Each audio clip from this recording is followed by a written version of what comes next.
હોળી ધૂળેટીના તહેવારને લઈ વતન જનારાઓ માટે સુરતથી એસટી વિભાગ દ્વારા એક્સ્ટ્રા બસો દોડાવવાની શરૂઆત કરાઈ છે। હોળી ધૂળેટીના તહેવાર નિમિત્તે સુરત એસટી વિભાગ દ્વારા એક્સ્ટ્રા બસો દોડાવાઈ છે। સુરતથી પંચમહાલ, દાહોદ, ઝાલોદ, ગોધરા તરફના શ્રમિકોને વતનમાં જવા માટે એક્સ્ટ્રા બસોનું આયોજન કરાયું છે। તમામ બસ સુરત મધ્યસ્થ બસ સ્ટેશન ખાતેથી ઉપડશે, જેમાં 500થી વધારે એક્સ્ટ્રા બસોનું આયોજન શ્રમિકોને વતનમાં જવા માટે કરાયું છે।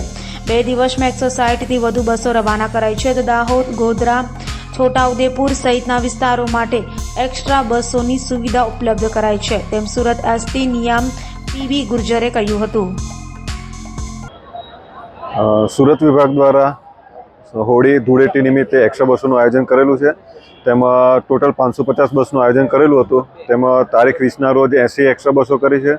હાલમાં 21 તારીખ આજે 60 બસો એક્સ્ટ્રા થઈ ગઈ છે અને હજુ અવિરતપણે જે પબ્લિક આવે છે, પેસેન્જર આવે છે, તેના માટે અમે એક્સ્ટ્રા બસોનું આયોજન કરેલું છે અને પરફેક્ટ પ્રકારનું આયોજન છે, જેમાં જેટલા પણ મુસાફરો આવશે એ પ્રમાણેનો અમારા એક્સ્ટ્રા બસોનું આયોજન કરેલું છે અને એ મુજબનું અમે સંચાલન ચાલુ છે।